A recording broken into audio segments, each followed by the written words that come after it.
Tsep, kuuluuko täältä? Tietysti mun ääni kyllä kuuluu ilman mikrofoniakin, mulla on sen verran iso ääni. Mutta tervetuloa kaikille tähän meidän sukukamaritilaisuuteen. Meillä näitä sukukamareita on nyt vähän aikaa ollutkaan, vaikka Lestikysevun sukututkijoillahan tämä on kuulunut ihan semmoisen vakiosaplunaan, mutta meillä on mennyt aika vähän muissa projekteissa ja viime syksynä juhlittiin meidän yhdistyksen 20-vuotis vuotta ja siinä yhteydessä oli Kannuksessa tosiaan tämmöinen Mistä Muoma-projektiin keskittyvä luentotilaisuus, eli tämmöisen Lestijokseudun asutushistorian selvittäminen isälinjaisen DNA-testien perusteella. Mutta nyt kun me on taas palattu vähän niin kuin normaali aikaan ja tässä on sitten pitkästä aikaa tämmöinen meidän sukukamaritilaisuus alkamassa, niin laitetaan ovet kiinni sinne tupahan, etteivät häiriinny, kun me täällä puhutaan sukututkimuksesta täällä kamarissa. Ja tänään meillä on vieraana Anneli Kentala ja hänen jälkipolviaan, jotka on luvanneet kertoa meille tällaisesta äitilinjaisesta sukututkimuksesta. Mielenkiinnolla jäähän odottelemaan, että mitä hauskaa me tänään kuullaan. Ja sitten sen jälkeen on ilmeisesti tarkoitus keskustella, kysyä. Nämähän on aina nämä meidän sukukamaritilaisuudet tarkoitettu semmoiseksi, että täällä on sitten vähän niin kuin sanavapaa sen jälkeen, kun alustus on pidetty. Mutta ole hyvä, Anneli. No niin.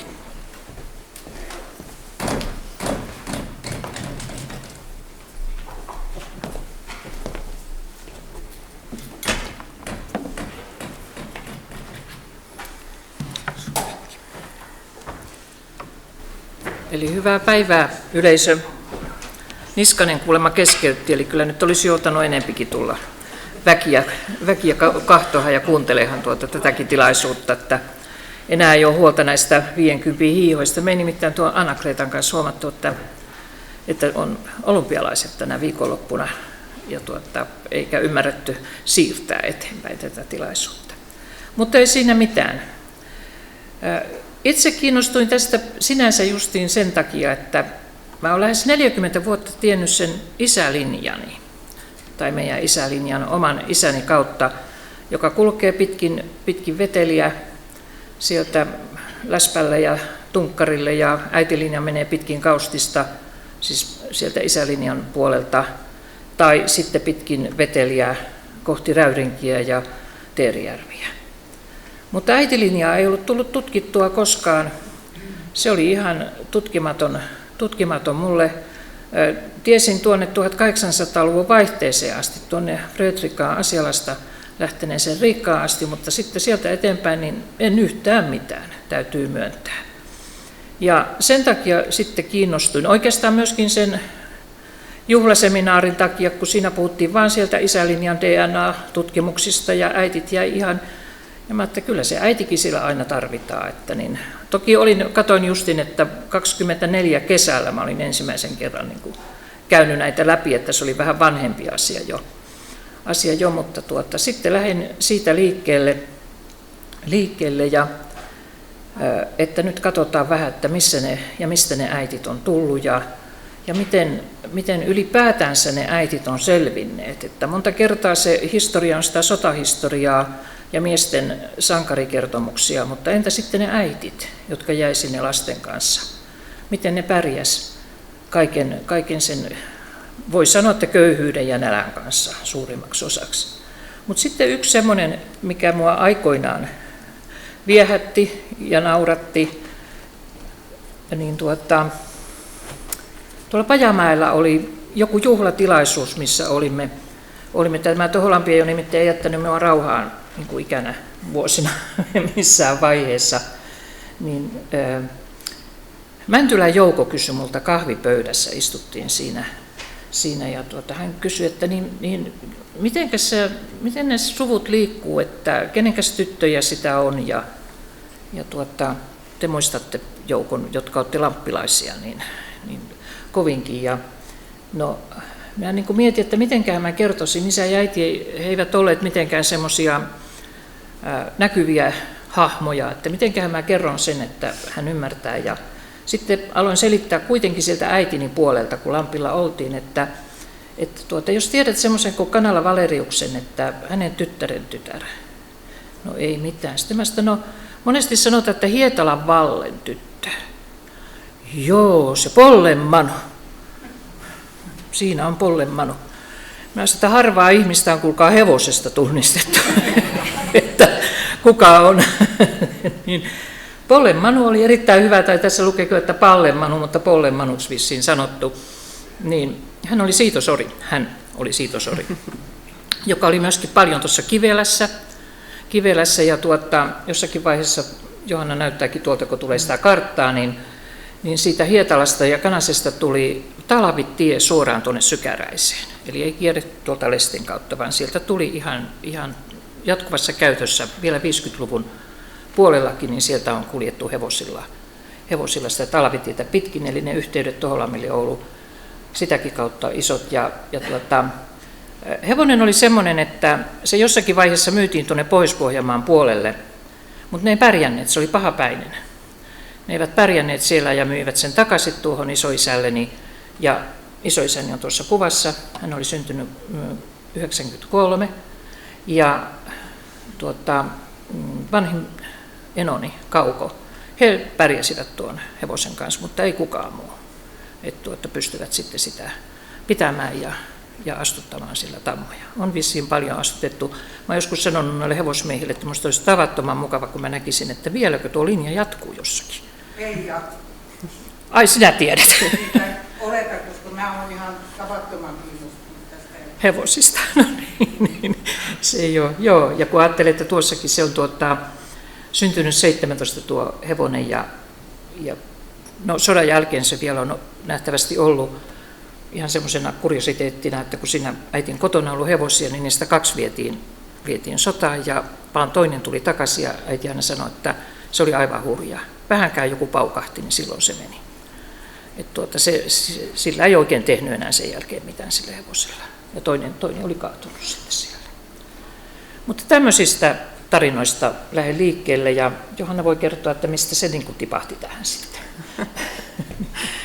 Joo, tervehdys kaikille. Johanna Kentala-Lehtonen ja äiti on pitkään näitä sukuja tutkinut ja niistä paljon puhunut ja mietin, että tästä on niin kuin tyttönä sillä lailla hyvässä asemassa, että äidit puhuu tyttöjen kanssa ja ehkä ne ei ole tähän mennessä kiinnostunut, mutta sitten kun tuo 50-syys lähestyy, niin kummasti rupeaa kiinnostaa ja ehkä se, että juuri se, mihin äiti viittaa tuossa, että miten ne naiset on sieltä selviytynyt. Eli mun tausta on semmoinen, että mä oon tutkijataustainen, politiikkaa on tutkinut ja sitten erityisesti ilmastopolitiikkaa ja ilmastonmuutosta. Ja mua maailma kiinnostaa paljon, niin mitä vanhemmaksi tulee, niin sitä enemmän jotenkin ajatellut, että miten minä olen tässä. Ja sieltä äideistähän se on niin kuin lähtöisin, että miten juuri me olemme nyt tässä, niin riippuu niistä valinnoista, joita meidän aikaisemmat sukupolvet on tehneet, ja ne äidit on siellä niin kuin aivan avainasemassa sille, että ne jälkeläiset on säilyneet. Ja samalla mä työskentelen kestävän kehityksen asioiden parissa nykyään, niin mä mietin paljon sitä tulevaisuutta ja tulevia sukupolvia, ja niitä valintoja, joita me nyt tehdään, jotka vaikuttaa siihen, että ketä tulee meidän jälkeemme, ja että se voisi mennä yhtä pitkälle, niin sitten kun äiti puhui tästä, että hän on 10 sukupolvea selvittänyt taaksepäin, niin mua kiehtoo se ajatus, että olisi 10 sukupolvea eteenpäin, niin että pitää tavallaan tuntea, että mistä on lähtöisin, jotta osaa ajatella myös sinne tulevaisuuteen. Eli mulla on tässä vähän tämmöinen erilainen näkökulma, mutta olen sitten tuonut tähän esitykseen sitä, niin kuin, että missä ne äidit on eläneet, minkälaisessa maailmassa, ja sitä haluaisin selvittää vielä tarkemmin, että millaista se on ollut se elämä silloin, millaista politiikkaa, millaista ilmastoa, millaista viljelytapaa, millaista koulutusta silloin on ollut, että kyllä tästä on varmaan vähän isompi projekti tulossa. Jotta vasta lähdetty alkuun. No täytyy kyllä sitten sanoa, että täällä on tämä meidän sukukunta istuu, Jenni istuu tuolla nuorin tyttäristä, meillä on 3 lasta, ja sitten Jarkko, jonka moni tuntee tämmöisenä Amerikan tutkijana. Hän nyt tässä välissä hyvän tunnin sisällä selvitti yhdenkin amerikkalaisen taustan, joka oliko hän niin kuin minun 3. serkku. Justiin tämän Fredrikan sisaren jälkeläisiä, eli aika nopeaa sieltä saa sitten vastauksia tiedoksen, että hän tekee sitä kyllä sitten ihan niin kutsutulla vapaa-ajallaan. Mutta tässä on sitten se selvitys, eli pääsin tuonne 1686 saakka, ja nyt täytyy kehua kyllä sitä Hautalan kirjaa, siis sehän on pohjana tässä kaiken kaikkiaan, eli Lampi ja Lestin suvut. Eli kun sieltä meni, niin aina vaan sieltä kun katsoi, niin Asialasen ja Olkkolasen ja niin edespäin, niin sieltä pääsi ja löysi kaikki nämä. Eli mä olin hirvittävän yllättynyt siitä, että kaikki äidit olivat Toholammilta. Ja itse olen syntynyt Lestijärven puolella, mutta Johanna on taas syntynyt jo Toholammilla. Eli me on asuttu silloin Toholammilla. Että Toholampi ei jätä niin kuin rauhaan, kun tuo Jenni taas tulee viikon päästä tuonne lukiolle vähäksi aikaa opettamaan ja Jarkko vaivertaa tuossa riihikujalla, niin ei se jätä rauhaan. Että kyllä se pitää lujasti kiinni. Eli Liisa Antin tytär ja Laurin tytär seuraava ja Priita, en tiedä kummati on sanottu, ja taisen on Liisa.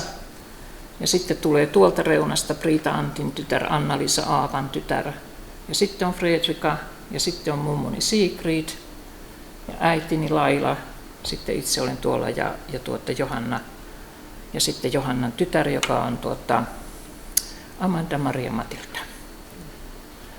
Eli nyt varmaan lähdetään näitä katsomaan ja sitten niitä taloja. Minua kiinnostaa myöskin se, että mä en tiedä niitä taloja ja missä ne on ollut. Että mä haluaisin, että ensi kesänä järjestettäisiin joku semmoinen retki ja joku selvittäisi, että missä ne talot ihan oikeasti on olleet. Ettehän mä tuolta Määttälästäkään voi millään tietää, että missä talossa, mihinkä kohtaa sinne on tultu. Eli näkyykö se sinne hyvin tuolta? Ihan ylhäältä lähdetään. Sieltä ihan tuolta ylhäältä riutasta, eli kun siinä oli että alajuoksuuta tuonne ylävirtaan, niin sieltä on tultu pikkuhiljaa. Riutta, Määttälä, Iso-Olkkola, Olkkola, siinä oli ne talot, Virkkala, Asiala, Ahola. Ja tuo Hietala tarkoittaa Kanasen Hietalaa, ei Toholammin Hietalaa. Niin, mutta että sieltä näkyy, sä voit näyttää sen, kun siellä menee se talvitie, joka lähtee. Niin se lähti ihan siitä niin kuin meidän pihasta, se ei näy se piha siinä on ollut metsävartijatila, minkä mailla ollaan, ja siitä on lähtenyt talvitie, ja sitä pitkin on kuljettu. Mä vielä muistan, kun ne sanoo, että ne menee talvitietä pitkin, niin lähtee sieltä. Eli tätä reittiä pitkin nyt sitten mä haluaisin teitä juoksuttaa vähän aikaa, että mistä mihin. Sä voit palata siihen, tai jos haluatte karttaa jossakin vaiheessa takaisin, niin voi sitten katsoa. No, tässä on tietysti meidän tätä taustatietoa, että mitä on käyty. Kun tuo Ukrainan sota alkoi, niin mulle tuli heti mieleen, että Pultavan taistelu. Ja muistin, että mulla on tuommoinen kirja kuin Viimeinen syksy Tobolskissa, mikä kertoo niistä Pultavan taistelun, mitä sinne jäi suomalaisia vangiksi tuonne Topolskiin sen Pultavan taistelun jälkeen. Sehän on se viimeinen iso taistelu, jossa Ruotsi menetti sen maailmanmahtinsa ja valtansa. Sen jälkeen Karla XII joutui luopumaan isoista osista pitkin Baltiaa ja Keski-Eurooppaa. Ja sinne jäi näitä Pohjanmaankin miehiä, jotka tulivat sieltä kävellen monta tuhatta kilometriä sitten vuosien jälkeen. Ensin Pietariin ja sitten tuonne Vaasaan. Minä en muista kyllä, että pääsivätkö ne jossakin vaiheessa laivalla sitten. En ole nyt vuosin lukenut sitä kirjaa, mutta pitäisi katsoa. Sitten minua harmittaa, kun tällä hetkellä puhutaan aika paljon noista isonvihan ajan asioista ja mitä siellä on tapahtunut, niin on olemassa todella hyvä kirja Veli Rantaojalalta, Vihan päivät, joka kertoo siitä ajasta ja mitä silloin tapahtui, kuinka niitä vietiin tuonne Venäjälle vangiksi ja sieltä palattiin. Kauhia Oulainen sota emme kumpikaan lukenut, mutta me todettiin, että se liittyy niin oleellisesti tuohon Krimin sotaan. Ja sitten tulee nuo nälkävuodet, sodat esiäitieni silmin. Mä kävin kirjamessuilla ihan asiasta tähän nyt syksyllä vaan ihan huvikseni ja sieltä ostin tuon kirjan. Johanna kuunteli sen. Puoliväli. Me ei pystytty sitä. Samaten, niin, ne on ihan kauheita, mitä silloin aikana on tehty. Samaten tuo Rantaojalan vihanpäivätkin, niin ei sitä pysty, niin kuin, ainakaan naisihminen, niin lukeahan sillä tavalla, että joutuu niin kuin hyppimään sivujen yli, kun ei voi niitä kuvauksia käydä läpi. Ja sitten on tuo jatkosota, se on aika paljon tuommoinen kuvateos ihan uusi. Mutta tuossa haluttiin niin kuin näyttää se, että miten tämä aikajana juoksi tuommoisten asioiden suhteen.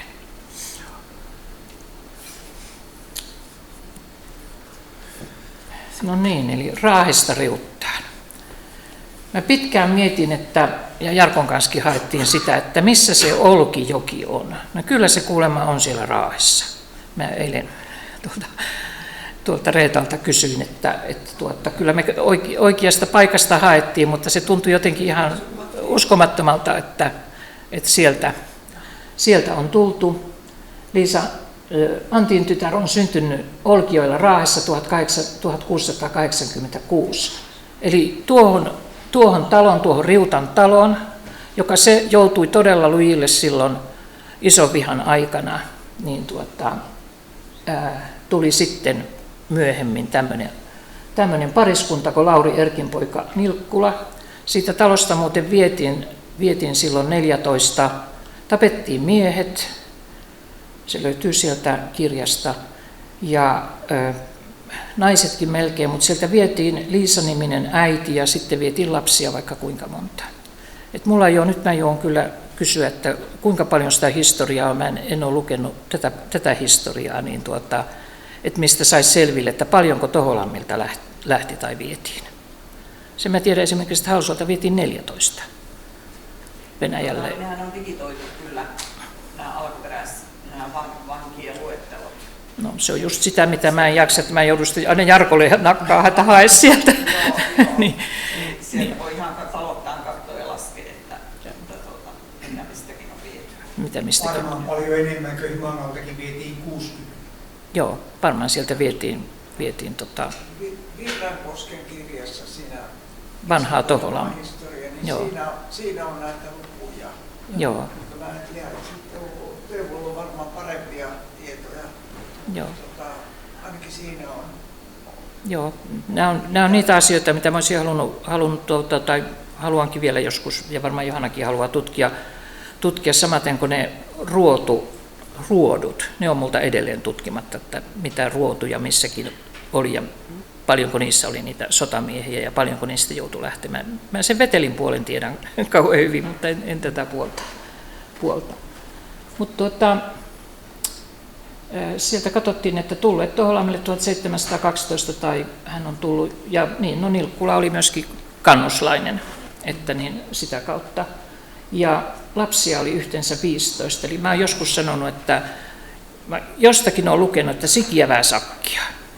Niin tämä kyllä osoittaa sen, että ainakin tämä pariskunta on ollut sikiävää sakkia, josta 7 kuoli pienenä, ja 7. lapsi oli Liisa Laurin tytär, ja Liisa itse kuoli ihan toiseen paikkaan kylläkin niin vuonna 1973. Ja siinä oli 2 kaksoset ihan siellä loppupäässä, ja yksi niistä kaksosista jäi sitten eloon, mutta 1 kaksoset kuoli ihan pienenä, ja sitten jos ajattelitte tuota aikaa, niin onhan se ollut aika kovaa, varsinkin jos on keskosina syntyneet, niin että ne on jääneet edes henkiin. Onko sulla tuohon nyt tähän ensimmäiseen? Vai? No siinä, joo, tässä on katsonut sitä, että mitä on samaan aikaan tavallaan ollut meneillään, niin maatalouspuolella ruoantuotannossa on eletty tämmöistä laajentumiskautta jo tuolta 1300-luvulta. Nämä on niin kuin aina koko Suomea koskevia, ei tälle alueelle välttämättä, mutta viljelyala on kasvanut asutuksen mukana, mutta sitten erityisesti silloin 1600-luvulla kruunu ja aatelisto vei resursseja ja maataloustuotanto oli tosi kapealla perustalla, että musta se oli kiinnostavaa erityisesti se, että 1600-luvusta sanotaan, että silloin naisten naimaikä nousi ja muutenkin, että kun vietiin niin paljon niin kuin kansalta aatelistolle, niin ei ollut varaa mennä naimisiin ja lapsiluku pieneni, eli väkiluku oli laskussa 1600-luvulla.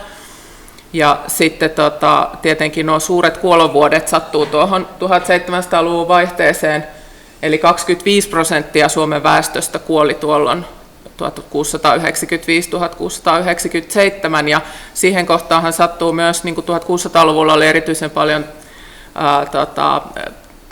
niin kuin tulivuorenpurkauksia, eli ne niin kuin ilmasto-olot oli silloin huonot sen vuoksi, ja nuo vuodet on ollut niitä katovuosia. Ja sitten iso viha tosiaan 1700-1721 on aika pitkä aika, ja erityisesti tuo 13-15 1700-luvulla on se, että kun se näkyy myös täällä Toholammilla. Ja sitten Kokkolan seudulta on tuosta väestömäärästä, että kun yritti sitä selvittää, niin isovihan jälkeen laski Kokkolan seudulla alle 100 henkilöön, kun siellä riehui myös rutto. Ja sitten vuosisadan puolivälin mennessä se nousi noin lähes 1000 ihmiseen. Ja sitten taas 1700-luvulla ylipäätään Euroopassa väkiluku on alkanut uudestaan kasvaa, ja sitten rutto on menettänyt sen mahtiinsa, mutta edelleen tietysti nämä muut taudit on riehunut siinä vaiheessa. No niin, sitten tämä 7. lapsi oli Liisa. Liisa Laurin tytär on syntynyt 1721. Siinä oli muuten muutama vuosi, vaikka oli mennyt naimisiin, että ei ollut tullut lapsia. Ja Juho Erkinpoika Määttälän kanssa, ja he muuttivat tosiaan Määttälään. Ja siellä oli lapsia yhteensä 13, joista lapsista 5 oli Priitta nimeltään. Ja Liisa on kuollut sitten vuonna 1986 keuhkotautiin. Ja tässä minusta oli sitten merkittävä asia se, että tämä hänen äitinsä meni naimisiin uudelleen tämän Juho Erkinpoika hänen isänsä kanssa, että hän oli samalla Liisan sekä äiti että anoppi. Mä olen niin kuin miettinyt sitä, että minkälainen niin kuin tämmöinen systeemi sitten siinä talossa oli, mutta toisaalta taas se, että äiti tuli siihen, niin siitähän saatiin ne apukädet kuitenkin, että se oli oma äiti, joka tuli sitten hoitamaan niitä lapsia. Tässä vaiheessa Johanna huomasi sen, että sä oikeastaan kiinnostuit tästä, että kaikki nämä tyttäret ja äidit, siis joista tuli äitejä, niin olivat tuolta keskimmäisiä lapsia. Kukaan heistä ei ollut vanhin, eikä kukaan ole ollut nuorin. Mikä vaikutus siinä on ollut, että he on ollut keskimmäisiä. Ja se, mitä me etsittiin tässä myöskin justiin, oli se voima, että millä voimalla nämä naiset niin kuin vei näitä perheitä eteenpäin. Että jos tässäkin on 13 lasta ollut ja niistä ei kuollut sentäs puolta, muistaakseni 3. Voit jatkaa siitä. Eli tultiin Määttälään. Ja sitten Olkkolahan on ihan siinä vieressä tänä päivänä toisella puolen tietä, jos niin kuin minun tiedän, missä Olkkoloita asuu, niin Antti Juhonpoika Olkkolan kanssa. Siellä lapsia on tullut 7, joista toinen on ollut Liisa. Ja minusta oli ihan hyvä, kun siellä Hautalan kirjassakin, Arto Hautalan kirjassa lukee, että kuollut vanhuuteen. Ei ole tarvittu etsiä mitään syytä siihen, vaan ihan vaan selkeästi vanhuuteen. Ja taas se lähtee Liisa. Minusta on aika vähän meidän suvussa on Liisa-nimisiä, mitä mä muuten olen ihmetellyt sinänsä. Että mä en tiedä muuta kuin Välimaan Aarolla on Anna-Liisa. Se on ainut, jonka tiedän.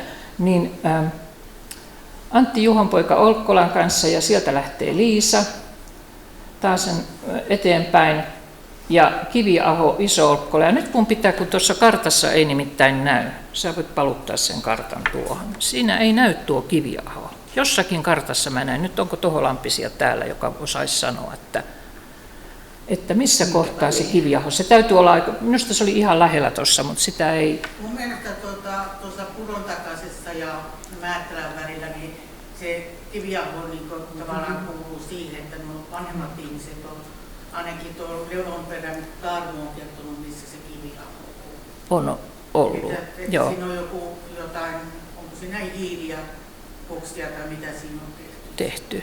No sitä on tarvittu siihen raudan valmistamiseen Niin. kuitenkin, joo. Että se on tavallaan, että missä on Olkkola, niin sitten onko se vanha Olkkola sitten enemmän sitä kiviahoa? Niin justiin tuossa, joo. Mikko Kleimola on nyt estynyt, että hän ei ole täällä. No kun mä toivoin, että hän olisi tullut, joo, niin että Mikko olisi voinut sitten kertoa. Mä oletin, että hän olisi täällä, niin joo. Joku puikot, niin minne osuu kiviaho tilalla. Nykyäänkö? Puikko. Joo. Pitääpäs katsoa sitten, että mistä se... Jossain kartassa me Jarkon kanssa niitä selattiin, niin, mutta se ei nyt sattunut mulle, että jossain oli se kiviaho näkymät. Se oli tuossa samassa klimpissä. Tuo Tuika, Heino ja Sonja, mitä mainit, että onko se heidän lapsensa, niin se on se kiviahospaikka ja se Vanhan tien varressa. Niin. Joo, niin sinne joo. Joo, voit sitten, kun se tulee sitten tuolla noin. Siinä oli aika vähän, siellä Hautalan kirjassakin niitä asukkaita on ollut siinä kiviahossa, niin nyt saat mennä eteenpäin siitä. Eli Ollaanko me tässä? niin, me ollaan nyt täällä. Ja Liisa Antin tytär syntyi siellä Kiviahossa 72, ja hänet on sitten vihitty tämmöinen Antti Antinpoika Virkkala, entinen Kentala ja entinen Penttilä. Meni sillä tavalla, ja sitten mä niin tajusin vasta, että no nämä on näitä virkkaloita, kun sitten on myöskin ne Härkänevan virkkalat, jotka on tullut myöhemmin Toholammille, niin sieltä on jäänyt tuo sukunimi.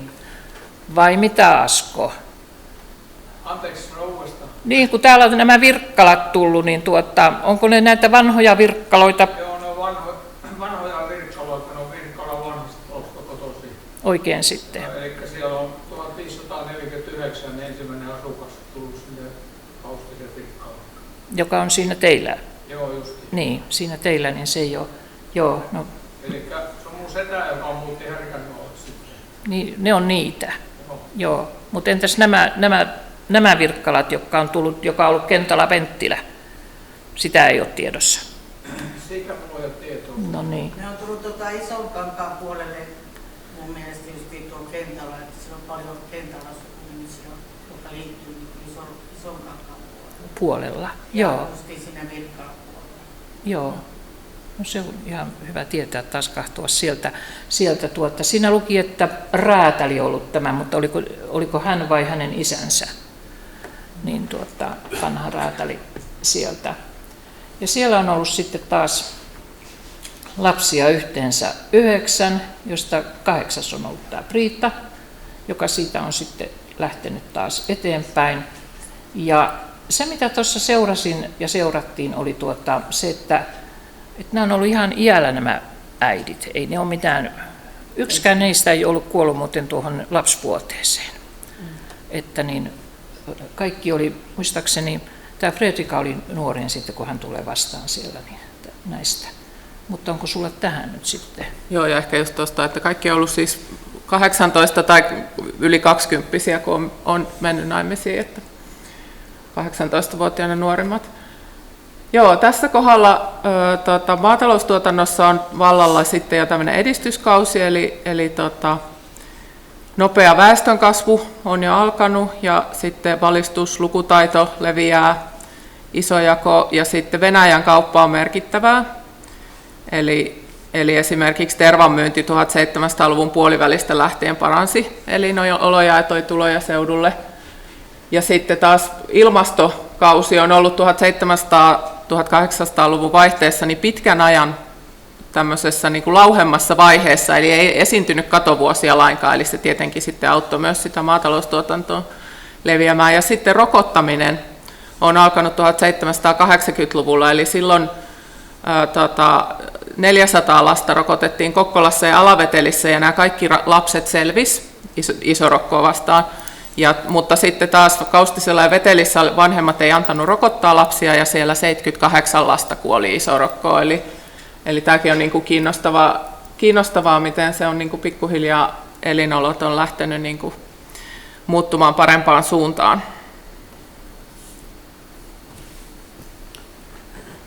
No niin, ja sitten taas tämä on nyt siellä Virkkalassa, Priitta Antin tytär, ja vihitty tänne Erkin poika, siinä on se kirjoitusvirhe, Aapa, Erkin poika Asialan kanssa.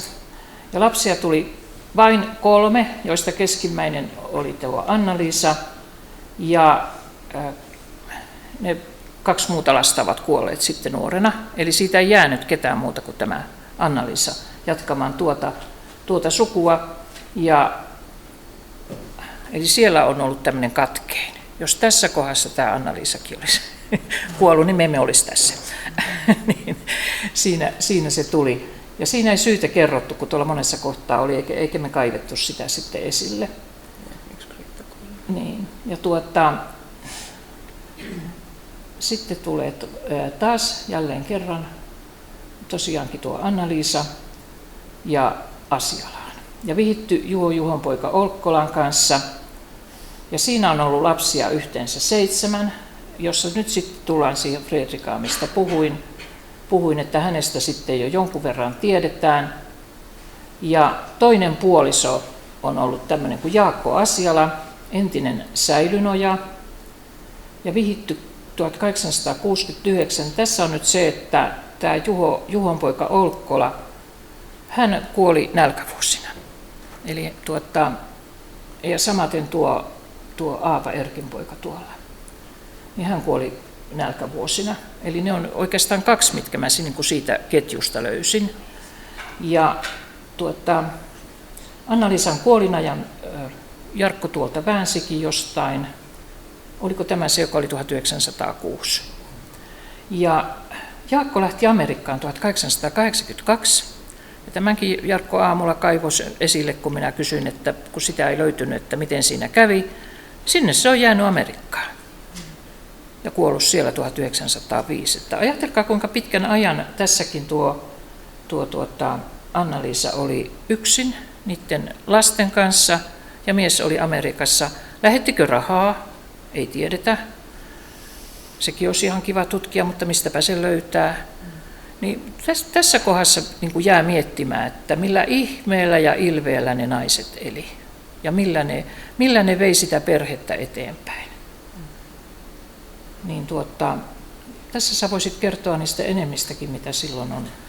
Joo, tässä tullaan semmoiseen ajanjaksoon, että miettii, että se elämä on ollut varmasti aika kovaa, että siellä on katovuosia 1800-luvulla heti sitten, kun se lämmin kausi loppuu, niin 1812 ja sitten 21, 36, 37. Koko 1830-luku oli kylmin sitten 1600-luvun, eli siellä on taas se tulivuoritoiminta maailmassa aktivoitu ja sitä myöten ne vaikutukset näkyy Suomessa asti. Sitten 1850-luvulla oli lämmintä, mutta se oli se 1 vuosikymmen ja sen jälkeen tuli 70 vuotta kestänyt perustasoa kylmempi jakso, eli voi miettiä, että miten paljon sillä ilmastolla on ollut vaikutusta niiden ihmisten elämään siinä kohdassa. Sitten samaan aikaan tietysti 1809 Suomen suurruhtinaskunta, Suomesta tulee Venäjän osa, kaikki ne niin kuin siellä taustalla. 1840-luvulla tehtiin paljon uudistuksia sitten siellä suurruhtinaskunnan aikana, eli silloin esimerkiksi koulujärjestelmä on uudistettu, tytöt on päässyt kouluun. Ja, missä on päässyt? Niin, siellä missä on päässyt, että milloin Toholammilla sitten on tullut koulu, mutta kuitenkin, ja suomen kielestä on pakollinen oppiaine, eli tämmöisiä asioita tapahtuu tavallaan siellä ympäristössä. Mutta sitten 1855, joka on nyt sitten sitä Krimin sodan aikaa, niin silloin isorokkoepidemia, Toholammilla 16 kuollut, ja Krimin sota vaikutti Suomessa erityisesti 1854-55, ja näkyy erityisesti silloin tuossa Kokkolan rannikolla myös.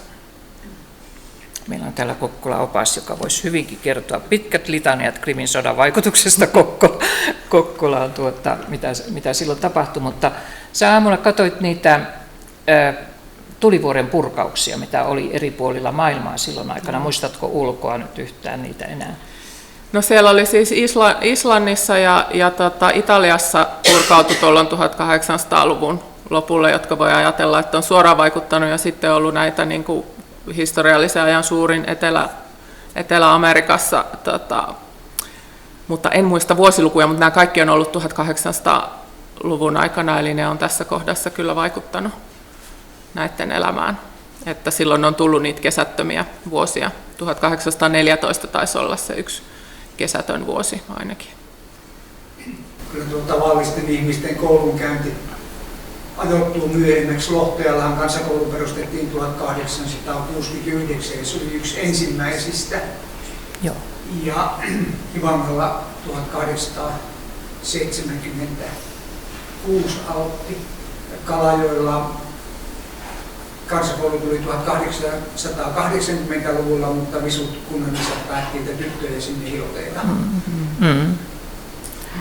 Näin se kävi, joo. Ja sitten kun olen niin selvittänyt, niin yleensä tytöt saavat käydä koulua 1 tai 2 vuotta.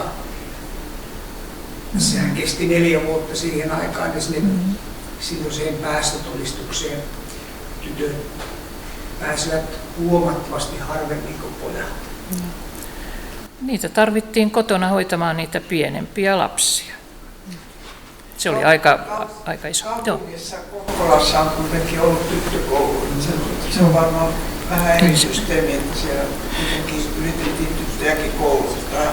Ja mä ymmärsin, että Se oli ennen kansakoulua.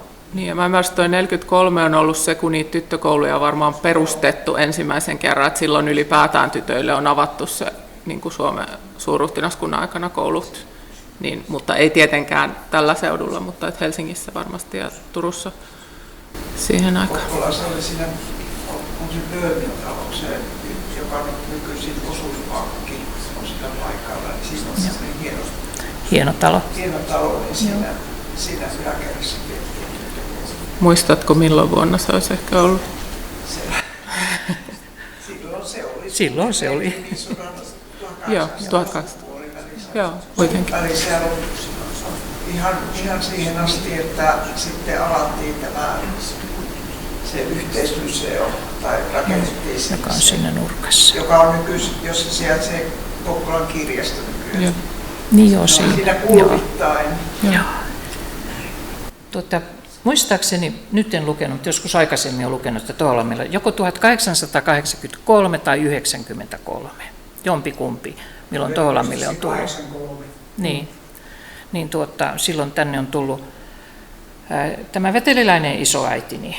Hän olisi halunnut hirveästi kouluun, asui siinä aika keskellä Veteliä Heikkilän kylällä, mutta isänsä sanoi, että ei tyttöjen tarvitse mennä kouluun. Ja hän kävi aina välillä katsomassa sieltä aidan raosta niitä lapsia, jotka oli koulussa, kun olisi tehnyt niin hirveästi mieli kouluun. Mummo sai sitten käydä 3 viikkoa kiertokoulua. Oli mahdottoman hyvä päässä laskija myöhemmin. Osasi kirjoittaa, ihan kaunokirjoitus käsialalla kirjeitä. Mulla ehkä pari on, kaikki muut lapset oli tuolla Helsingissä, hän heidän kanssaan kävi kirjeenvaihtoa siihen aikaan. Mutta yhtään pistettä ja pilkkua siinä kirjeessä ei ollut. Et sen se olisi se koulu auttanut. Mutta ne on ihan niin kuin järkeviä kirjeitä, ei niissä mitään niin kuin semmoista hämmentävää ole. Mutta että koko elämänsä hän aina silloin tällöin palasi siihen, että kun hän ei päässyt kouluun. Nyt ihan viime viikolla toisen kerran ilmestyi Vetelin vanhat valokuvat, niin rippikuva vuodelta 1910 ja kysyi siinä, että kun kukaan ei ole reagoinut, että löytyykö tästä enää ketään, niin me oli käyty Jarkon kanssa ja sisarteni kanssa semmoinen palapeli ja serkkujeni kanssa, että me ei kerrottu, että kenet me niin kuin sieltä on nähty, että olisi mummu, Mari mummu, ja kaikki päätyi samaan ihmiseen, joka ikinen. Eli sitten me pantiin vaan viesti, että tässä kuvasta me nyt löydetään yksi. Eli tehkää teki niitä aina siellä, kun vaihtelette niitä kuvia, että ei kerrota toisille, että kenen me kuvitellaan, että on se, ketä etsitään. Me katsottiin kaikki, miten tukka lähtee siitä, mistä rajasta se lähtee ja minkälainen suu on ja minkälaiset silmät. Ja kun mummukin eli 91-vuotiaaksi, niin kaikilla oli vielä mielikuvaa siitä, mutta tämmöiset on ihan käteviä. Mutta sä oot siirtynyt jo seuraavalle sivulle. Joo, eli me ollaan nyt sitten tuolla Riikassa, niin kuin tuo sanoi. Pukarin Annelin piti tulla tänne, mutta häntä ei nyt näy. Hän nimittäin osasi kertoa paremminkin sitten tätä historiaa. Hän meni naimisiin Joonas Elianpoika Kalliokosken kanssa. Meillä on Kalliokosken sukuseura sillä nimellä. Toki se on ollut tämä Hautala-välimaa enempi meidän mielissä. Kalliokoskiset, jotka siihen kuuluu, niin he ovat Perhossa. Perhon Kalliokosket kuuluu tähän. Lapsia oli yhteensä 10, joista Sigrid Amanda 9. 2 oli kuollut nuorena, ei ihan vauvoina, vaan nuorena. Ja Fredrika on kuollut sitten vuonna 1921, sehän painettiin sydänvaivoihin. Siitä oli nyt sitten ensimmäinen tieto, että hän lähti katsomaan, kun lapset juoksi pihalla siellä Aholassa, Sykäräisen Aholassa, niin lapset juoksi pihalla ja hän säikähti, että kaivon kansi on auki ja lähti sinne lasten perään ja sai itse sydänkohtauksen ja kuoli siihen. Ja tässä suvussa ihmiset yleensä kuolee sydänkohtauksiin. että sieltä, kun tämä oli myöskin meillä yhtenä ajatuksena, että kun saataisiin selville, että mihin ihmiset on kuollut tai mitä he ovat sairastaneet, että löytyy niin kuin semmoisia yhteyksiä, kuin myös sitä, että paljonko oli sitä lapsikuolleisuutta tai vuoliko. No niin, Jarkko. Niin tästä Joonaksen Amerikan käynnistä on hyvä kertoa aina se tarina, että kun hän lähti Amerikkaan ja tuli kirje, että sulle on syntymässä tyttö, että mikä pannaan, tai lapsi, että mikä pannaan nimeksi. Vastaus oli, että jos se on tyttö, niin pistäkää vaikka Aina Varma. Ja Aina Varma on ollut olemassa. Otapa se kuva sieltä täällä on näitä. Aina istuu siinä reunimmaisena. Hänen sukunimensä oli Pasanen. Mä en tiedä, heillä oli aika vähän lapsia, että semmoinen kuin Tyyne asui Halsualla, meni Siltalan kanssa naimisiin ja on siellä. Ja takana on Fiina. Fiina on Mäkelän Fiina, eli Björkbakan Ritvan mummo, jos tiedätte lamppilaiset Björkbakan Ritvan. Ja sitten siellä takana toisena seisoo tuo Siiri mummu ja istuu Helga 2 lapsen kanssa. Ne on tummia lapsia, niin siitä mä tiedän, että ne on Helga, koska hänen miehensä oli semmoinen hyvin tumma samaten kuin Helga. Helga on isoäiti esimerkiksi näille Vestin sisaruksille. Suvi Vesti ja kumppanit ja sitten tuolla Kälviällä asuu tämmöinen kuin Tuika Virpi ja Heinonen oli hän sitten myöhemmin hänen nimensä. Erittäin lahjakkaita muusikkoja pitkin maailmaa.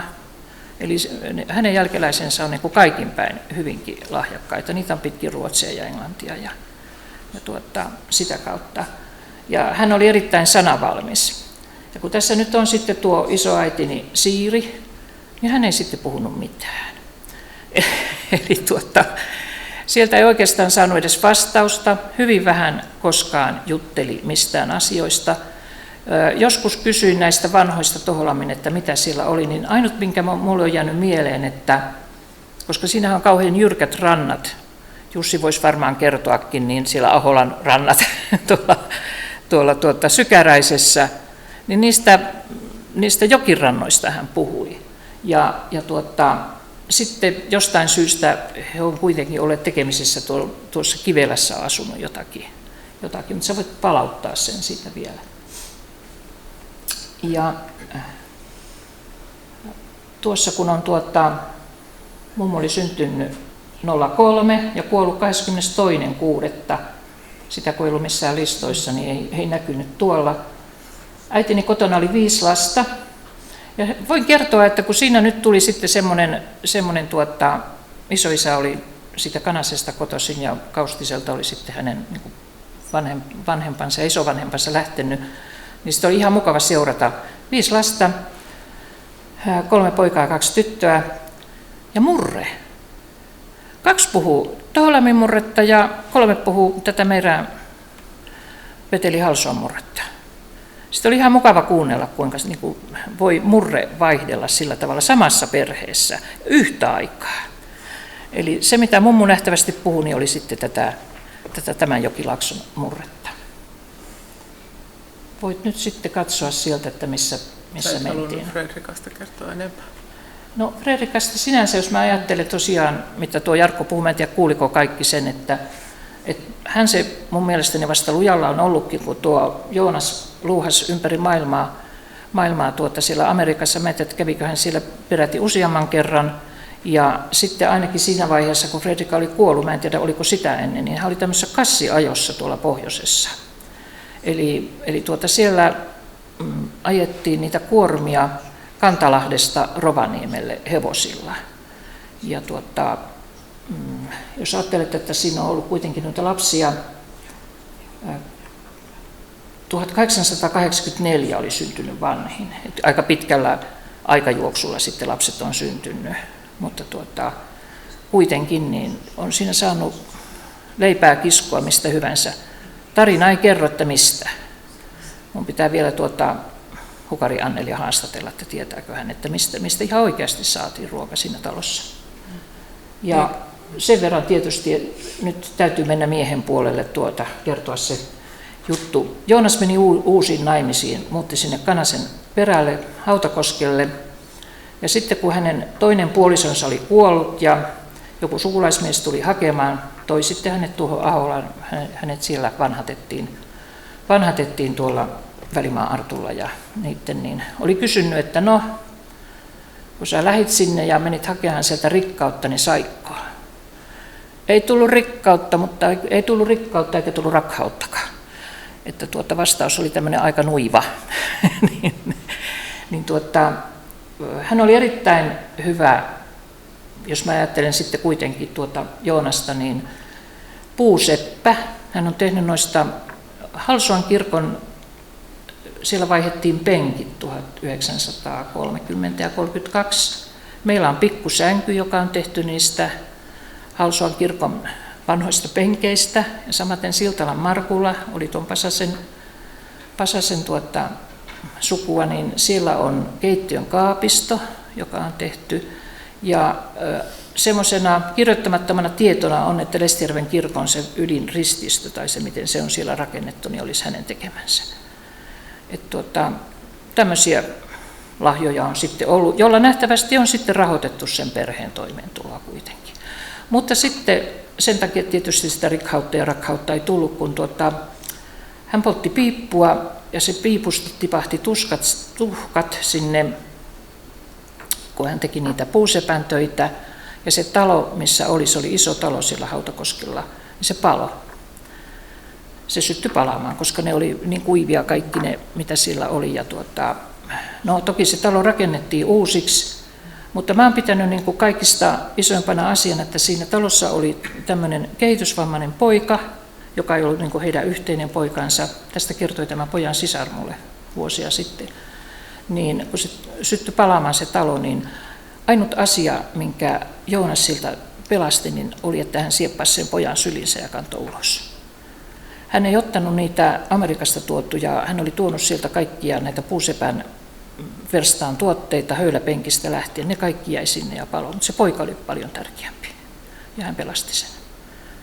Eli tämmöisiä tarinoita mä haluaisin teiltä, tiedättekö näihin, että me tiedettäisiin, että miten tai mitä on eletty tai miten on eletty, että on eletty ennenkin. Että se ei ole pelkästään nyt tätä meidän Ukrainan sotaa ja Trumpin vääntämisiä, vaan että sitä elämää on ollut muulloinkin. Mutta sä nyt saat taas... Joo, mitä silloin tapahtui samaan aikaan? No, venäläistämiskausi eli sortovuodet oli siinä 1900-luvun vaihteessa. No, mullakin on niin huono näkö, että en mä taho nähdä tästä, siksi pitää katsoa tuonne. Ja sitten sisällissota 1918, Valeriushan oli siellä mukana.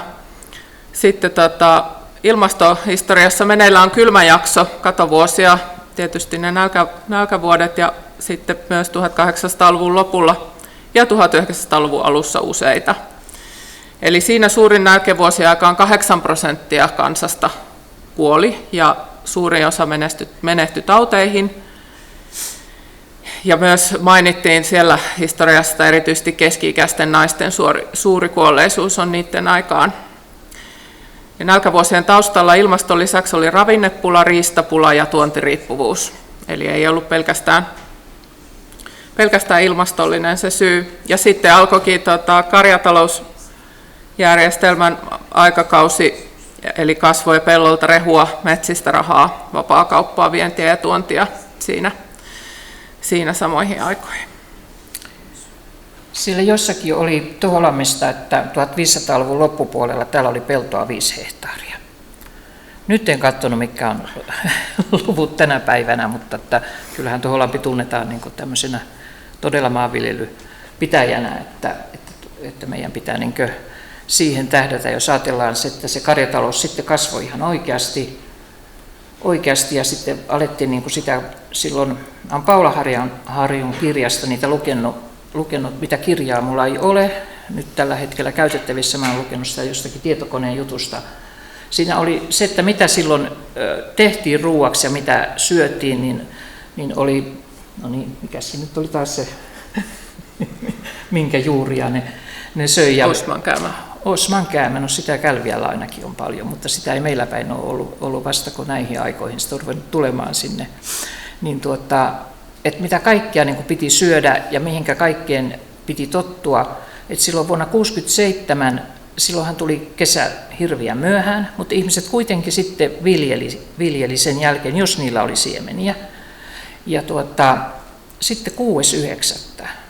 tuli ihan hirvittävä halla, joka vei ihan kaiken. Ja sen takia sitten sitä ruokaa ei todellakaan ollut. Ei ollut. Se vei niin kuin nauriistakin naatit ja perunoista varret ja ohrat ja rukiit, kaikki paleltu.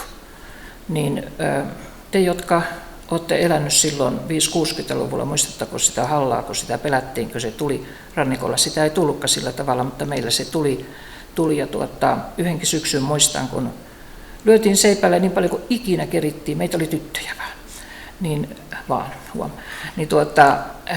lyötiin seipäille, isä pani seivästä maahan niin paljon kuin ikinä kerkesi ja me lyötiin sitä viljaa seipäille, että saataisiin edes se leipävilja. Ja sitten tuli niin kauan lyötiin sitä, että tuli niin pimeä, että ei enää nähnyt. niin kyllä se niin on ollut silloin, jos ajattelee tuota aikaa, että kun sitten sitä ei saanut sitä viljaa mistään.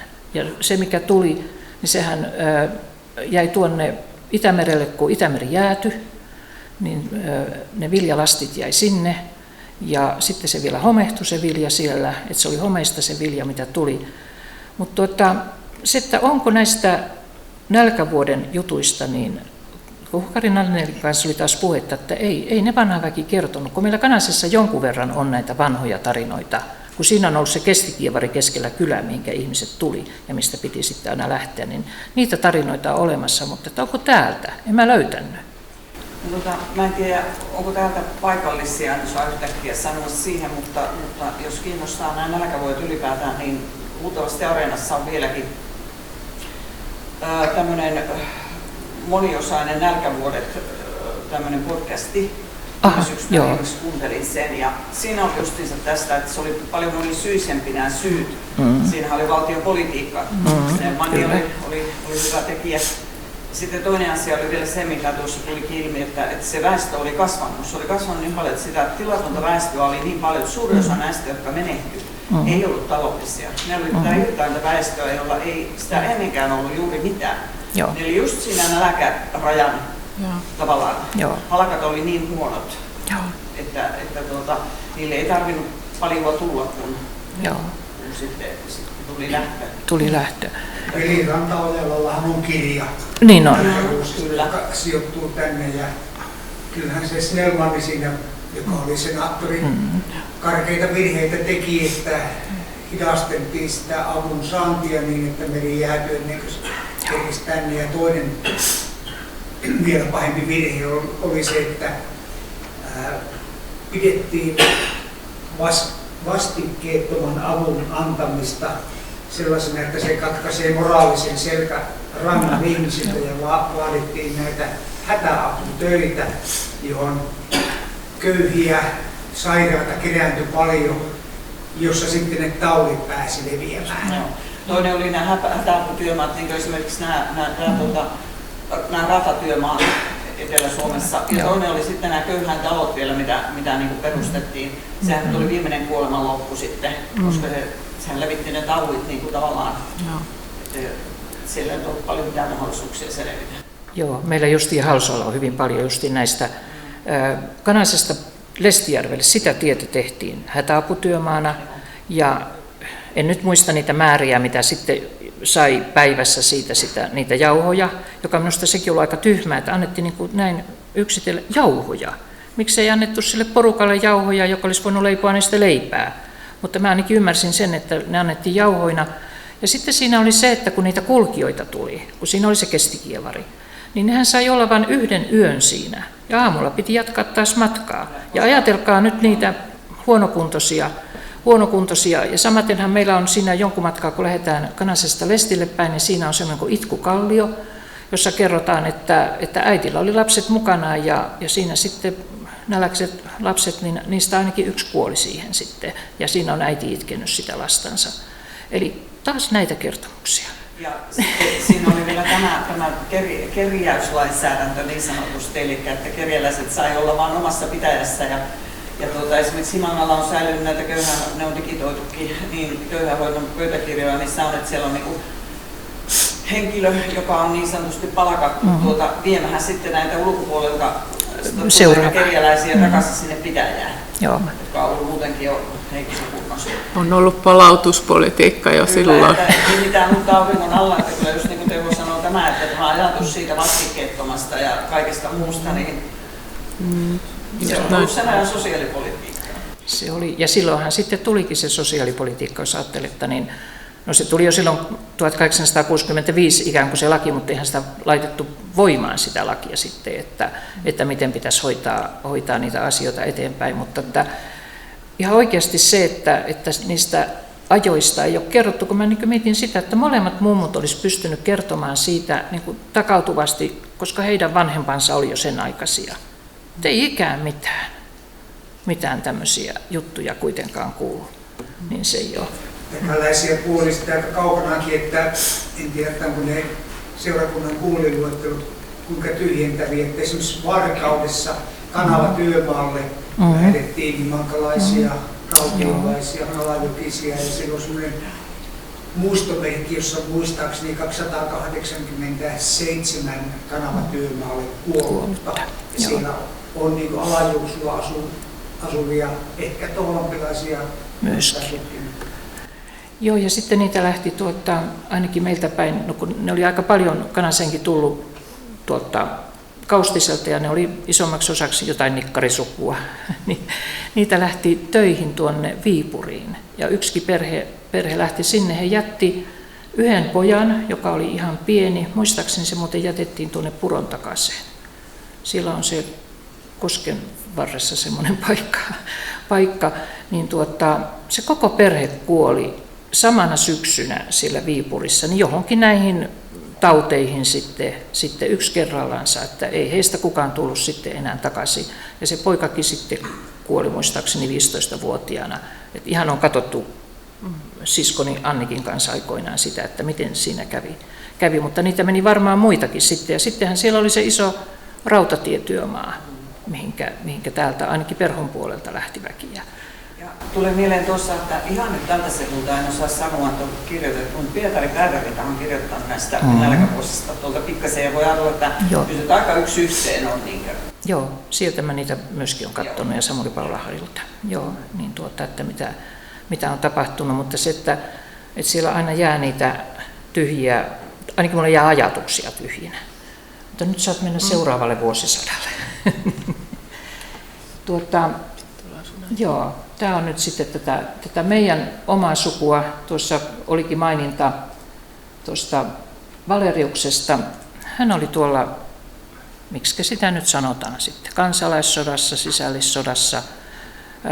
Mun mielestäni halsoalaiset ja lohtojalaiset oli siinä samassa joukkueessa, jota hän veti siellä, kun hän oli niin siinä Tampereen valtauksessa ja sitten siellä Hauhon taistelussa mukana ja kertoi siitä, mua hirveästi harmittaa, että on kuunnellut niin huonosti siihen aikaan, alta 20-vuotiaana.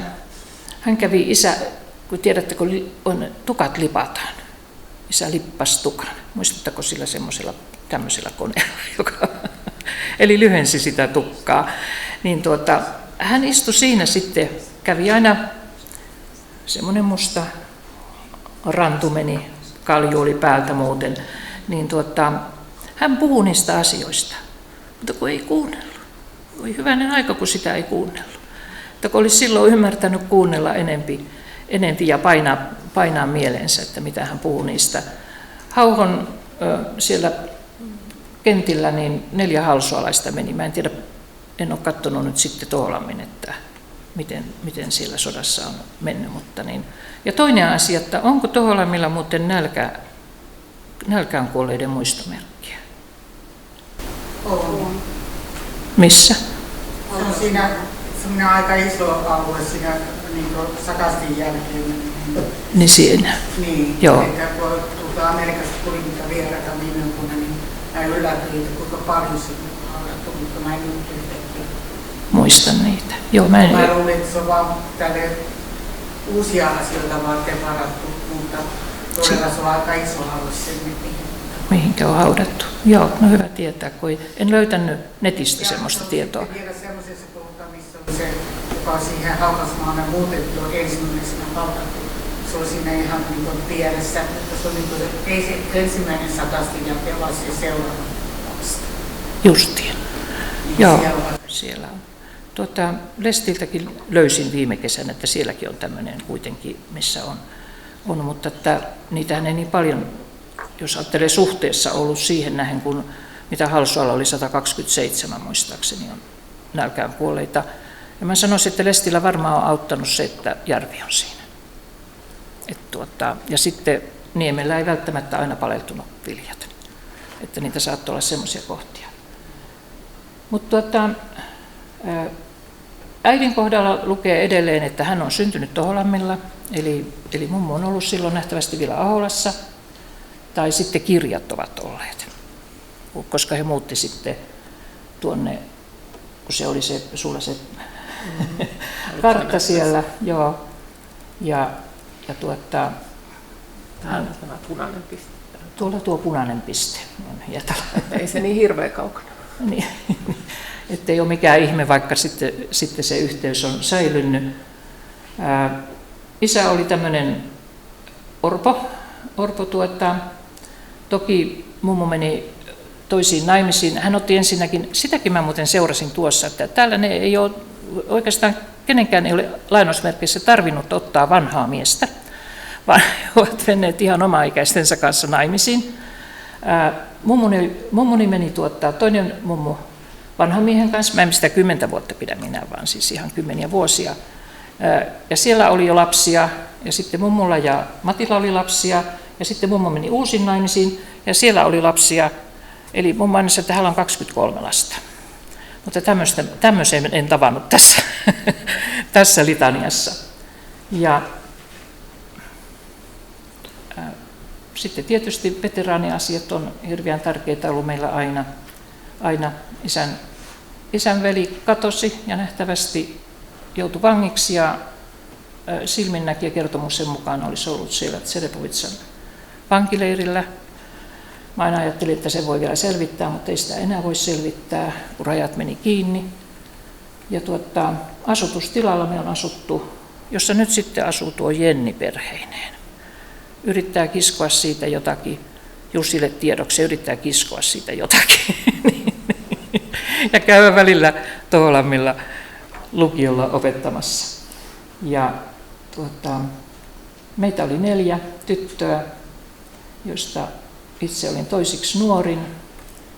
Jos tunsitte joskus semmoisen kuin Tuikan Annikin, joka teki paljon sukututkimusta silloin Lestijärveltä, kuoli 20 vuotta sitten, hän oli meidän vanhin sisar.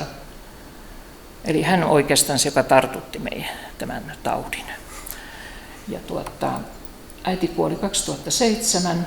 Oli yksi niitä maahiljaisia. Mä oon niin kuin miettinyt sitä, että jos lampilaiset tuntee Hukarin Annelin, äiti oli päästi samannäköinen, tai sitten Syrin Aune asui tuolla Lestin puolella. He olivat tämmöisiä pieniä, tummia, siis tummatukkaisia naisia, tosi pieniä, ei ollenkaan, me on niin peritty se Vetelin suku, ja hirvittävän sitkeitä niin kuin siinä tekemisessään. Niin, sieltä se voima tulee. Me puhuttiin välissämme aika paljonkin sitä, että me ei haluta niin kuin sääliä eikä katsoa, että voi hirviä paikka, vaan se, että mikä hirvittävä voima niillä naisilla on ollut, että ne on päässyt tähän. Ylipäätänsä kaikki sen ajan naiset. Niin, mulle jotenkin valkeni silloin, kun äiti tästä puhuu, että me ollaan niitä selviytyjien lapsia, eli silloin meillä on niiden selviytyneiden ihmisten geenit, että kun puhutaan nykypäivänä jotenkin keskitytään niin paljon niihin traumoihin ja mitä minä olen kokenut ja miten joku trauma sen voi selittää, niin mä en niin ollenkaan halua rypeä sellaisessa, vaan jotenkin katsoa sitä, että mikä sitkeys ja voima siellä näissä naisissa on ollut, että ilman niitä, että siellä on miehet huidellut pitkin maailmaa ja nämä on jäänyt kotiin. Mitä sä sanoit, että 5 alle 8-vuotiaista lasta sillä Fredrikalla oli, kun Joonas lähti Amerikkaan ja 4 vuotta hoiti niitä yksin. Että millaista se elämä on niin kuin ollut, että sä jaksat joka aamu nousta ja huolehtia siitä. Muutaman kantturan ja taas jatkaa eteenpäin. Et miten siitä on niin kuin voinutkin selvitä, niin mun mielestä se oli niin kuin iso asia löytää. Iso oivallus, joo. Ja tässä on nyt ehkä 1900-luvun historiaa meille kaikille tuttua, niin ehkä tässä on vaan tästä maataloustuotannosta niin kuin muutama huomio, eli siirrytty tämmöiselle ensin esimodernille aikakaudelle, torpparit itsenäisty, fossiilikauden alku, protektionismi ja tuki ja sitten maailmansodan aikaan tietysti säännöstely ja ruokapula ja siitä sitten moderniin aikaan, jolloin tuli asutettiin ne sieltä Venäjän puolelle jääneiltä mailta ja sitten fossiilipanostukset, koneet ja jälleen protektionismi ja omavaraisuuteen pyrkiminen ja sitten erikoistuminen ja eriytyminen. Eli tultiin aika erilaiseen maailmaan ja on mennyt paljon eteenpäin. Ilmaston osalta ehkä kiinnitti huomiota tuo, että 30-40-luvut oli katovuodettomia ja normaalia lauhempia, että se ehkä auttoi myös selviytymään siinä sota-ajan ruokapulan kohdalla, mutta tämä on tietysti semmoinen, mistä meillä on sitten paljon tietoa ja tähän voisi käyttää, niin ei käytetty tässä esityksessä siihen aikaan. Viimeinen, kiitos. Sitten ollaan me. Tosin mä ajattelin, että tähän olisi pitänyt kyllä laittaa Jenni, joka niin kuin jatkaa siellä edelleen niin kuin samassa paikassa. Että sielläkin mutta se on syntynyt Halsualla. Niin, mutta että siellä on myös äitilinja, joka jatkuu tyttärenä vielä Hietalan naapurissa. Joo, eli Amanda Maria Matilda syntyi, kun he asuivat Brysselissä ja hän on nyt niin kuin viimeinen tässä ketjussa. Että jäi sinne leikkimään Jennin lasten kanssa, kun lähdettiin. Ja Amanda ja Julia leikkii siellä, eli siellä jatkuu. Siellä jatkuu tyttölinja, tytärlinja nyt sitten. Katsotaan, tai katsokaa te sitten, että kuinka kauan. Mutta kiitoksia, että jaksoitte kuunnella. Mä toivon, että te muutkin teette tällaisia tutkielmia ja että ne olisi myöskin semmoisia jossakin julkaisussa tai julkisessa jaossa sitten myöhemmin. Kiitoksia. Kiitos.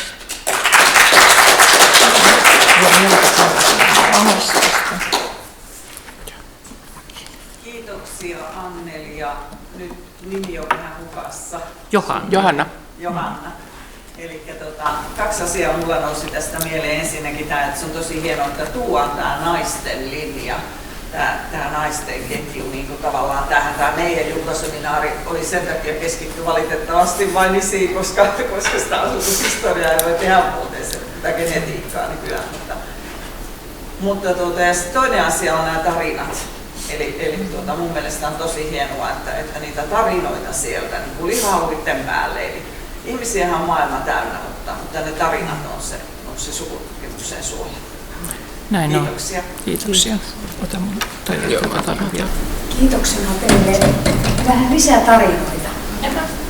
Eli meillähän ei tietenkään ole varaa maksaa teille mitään palkkiota tästä arvokkaasta työstä, mitä olette tehneet. Niin tässä on tämmöisiä ihmisten kirjoittamia tarinoita, sukutarinoita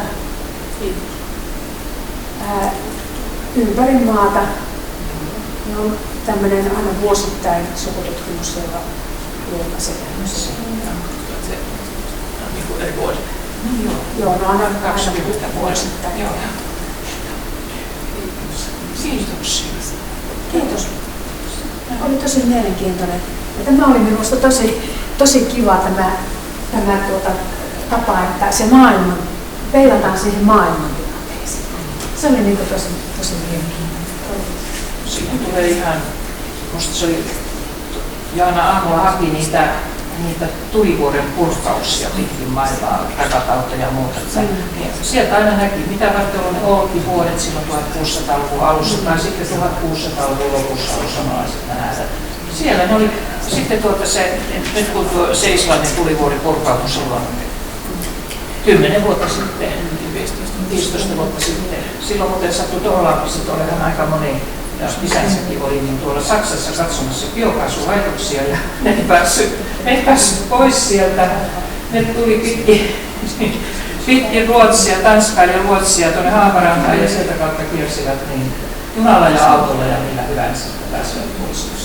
Eli se, toisaalta kun sen tietää, nyt sitä silloin ihmetteli, vaikka kuinka tämmöistä voi tapahtua, mutta niin, nyt sen, ja sitten ymmärtää nuo, aina tapahtuu uudestaan. Ja semmoinen vielä ihan tähän teidän esiäitiin, tähän ensimmäiseen Liisa-Annin tyttäreeseen, niin Arto Hautalahan kirjoittaa siinä toisessa kirjassaan. Niin hänestä niin tosi raastavasti. Hänhän oli kidutettu ja pahan koulutettu. Joo. Sitten kun hän oli pahan palannut ja ajatteli, että hän synnytti kuitenkin 15 lasta. Aivan, kyllä. Ja silloin tuli. Niin. Hänet oli myös kidutettu. Ja siellä Olkijoillahan oli niitä tosi pahoja. Se oli siellä Raahessa. Joo. Nämä on niinku semmoisia, että just kun tuossa niitä kirjan nimiä, niin me ei välttämättä pysty lukemaan niitä kohtia. Aivan, kyllä. Mä Anneli haluan sinulle kertoa sitten Kolemannista. Hänellä on tällä Orilla 31 jälkeläistä. Ja mun serkku on aivan innokas, tavattoman innokas, niin kuin mulle kertoo. Ja hän asuu Helsingissä ja hän voi ne tarinat ottaa uudestaan ylös. Mutta kun mulla pätkii sitten tähän nimenomaan kertoo niistä jälkeläisistä, jotka on tuolla isolla kantaalla.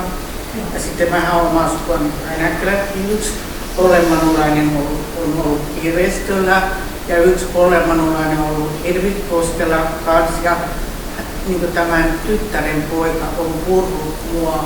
Mä oon ollut 2 vanha ja se vihaisuus on ollut siinä suvussa. Eli pahapäisiä. Pahapäisiä, mutta hyviä työhevosia. Ja mun mummuhan on niin kivestäläinen, niin hän on tosi hyvin pärjännyt tämän hevosen kanssa. Ja sitten kun se oli Polle vielä, että meillä oli, se teurastettiin, niin se sanoi, että se kavio kanssa tuodaan sitten kotiin, että sitä ei mihinkään jätetä sitten, että se tosiaan menee, mutta se vihaisuus, mutta ei niin lapsille ollut vihaisia, mutta kun mä oon niin tavallaan mennyt sen hevosen eteen, niin se on tajunnut, että se työ jatkuu. Että kun se ei ollut suitsia heittänyt pois isä, niin sen takia se näille muille selitetään, eli Kivestä on se metsänvartija, joka on tuolla, sanotaan ihan syömaalla. Joo, ja sitten tavallaan Enäkkälän sukuhan on niin Kukkolan kautta niin mennyt sinne Enäkkälään, ja sitten se veli on tullut taas sinne isolle kankaalle se vielä meni. Mutta se on 60-luvulle, mutta tosiaan kaikki nämä, jotka on Asialassa tai Kopselassa, ja nyt on pitkin poikin tuolla ja ne hevoset on. Joo, koska mä ymmärsin, että se on ollut Kivelässä sitten, että sitä on siellä voinut käyttää. Joo, ja sitten mä just Aarolta, kun hän oli tuolla intervallihoidossa, niin kyllä hänet pitkälle päästi aina, mutta sitten taas Camilla Aru unohti sitten, niin, mutta hän kertoi, että se olisi niin kuin myyty tuonne, en mä tiedä, että se palasi takaisin. Se palasi tuonne Karjalussa. Kiinnitti huomiota heti tuossa alusta lähtien se, että mihin otitte tässä lopussakin kantaa, eli sitkeitä naisia. Siellä oli ihan 1600-luvultakin, siellä oli 80-vuotiaiksi eläneitä. Eli se on aika jännä tieto, kun ajatellaan, että silloin oli 30 tai 40 vuotta elinikää, niin se yksi oli kuollut 50-vuotiaana keuhkotautiin, tai 4-vuotiaana. 4-vuotiaana kuoli joku ja sitten se Joo, joka kuoli sitten siihen syökohtaukseen. Joo, mutta oli 80, 70. Mulla oli 82, ihan niin sillä tavalla ikäisiä niin, että monta 100 vuotta, niin kuitenkin. Ja sitten se just että aika vähän kuoli niitä vauvoja, että ne oli niitä kaksosia, tai siinä yksikin selvisi ja sitten toinen puoli ja sitten kuoli ne toiset kaksoset. Ja sitten me katsottiin kyllä niitä, että aika vanhana ne sai sitten vielä niitä, mitä me kaulistellaan tänä päivänä, enää vanhia on 4-5-vuotiaita. Ja sitten, että kukaan ei ollut lapsihannussari ensimmäisenä, niin semmoisia, että ne oli 20 yli. Ihan semmoisia järkeviä ne oli sinänsä. Niin, tämmöisiä kiinnitettiin sitten huomioon. Ja mikä verran niitä kuolitaan ja mihinkä ne kuoli. Silloin muuten se vuosi 55, mistä säkin mainitsit tuossa. Mulle sanoi, että katso sieltä listasta, että paljonko niitä on kuollut. Popparo on se iso rokonnikkö. 16 oli kuollut sitten täällä. Kun ajatellaan, että niitä ei varmaankaan vielä silloin rokotettu, että se rokotus lähti pikkuhiljaa, vaikka se antisydennus yritti niitä kuinka sitä ajaa takaa.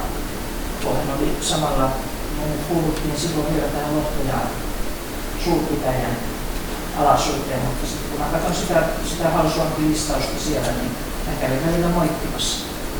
Ei osata lukija-aika rokotetta. Niin, anteeksi, mulla tuli tuossa mieleen justiinsa se, että niin ajattelin sitä äitien geeneistä, sä puhuit näistä, että kuinka suuri vaikutus esimerkiksi sillä pienten lasten kuolleisuudella silloin on ollut siihen, että onko äidillä ollut maitoa.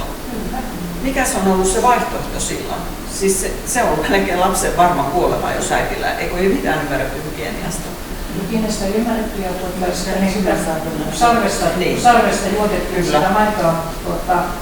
Annettiinko se koko maitoa ja se valmistui Kyllä. Niin, ja mikä sen oli se hygienian taso, niin kuin ajattelin, että eihän se... Että niin kuin ajattelin, että kyllähän tällainenkin asia voi mennä geeneissä niin parhaimmillaan. Kyllä, just siellä oli niin monilapsisia, että siellä oli tasan se yksi, jolla oli vain 3 lasta. Joo. Ja kaikilla muilla oli paljon lapsia. Tietysti siihen vaikuttaa moni muukin tekijä, mutta... Se on joo. Varsinkin vaatteiden kaksosta. Ja sitten tulee mieleen tuosta selviytymisestä niin silloin, niin sehän toki tietenkin on ollut niin tavallaan, että vaikka naiset olisi jäänyt yksinkin tai näin, niin se sosiaalinen tuki ennen meidänkin lapsuudessa vielä, niin se on ollut toisenlainen nykyään. Ei ole ollut mitään sosiaalihuoltoa, ihmiset piti toisistaan huolta. Mä ajattelen justiin Määkkälä Olokkola tässä, niin siinä on paljon taloja paljon ihmisiä. Joo, kyllä. Mutta nykyään on paljon parempi asia, kun jos sitä niin, kyllä verkostoa. Ei, nimenomaan, että aina löytyi se joku verkosto ja aina tuli joku sukulaistäti tai joku nainen, joka tuli hoitaa sitten, jos ei. Aina tuli se, että kyllähän ne imetti toistensa lapsia. Tämä on varmasti ollut sekin. Se on tämmöinen. Mutta tuosta Anders Chydeniuksesta ja sitten isorokko-asiasta, niin ne mitä hän isänsä kanssa rokotti siellä Alavetelissä ja siinä siunattu näitä lapsia, niin se oli ensimmäinen koko Ruotsi-Suomessa alue, jossa rokotettiin rahvaan lapsia, siis koeluontoisesti. Ja sitten tosiaan, että kun siellä kauempana Kaustisella ja Vetelissä... Niin säännöt sanoo, että meidän lapsia ei rokoteta. Ei, ja sehän oli että se mitä Jumala määrää, niin siihen ei puututa, mutta sitten Andersson just sanoi, että ajatelkaapa nyt, että se tulee paljon kalliimmaksi haudata se lapsi. Niin hän oli talousmies. Joo, hän oli talousmies.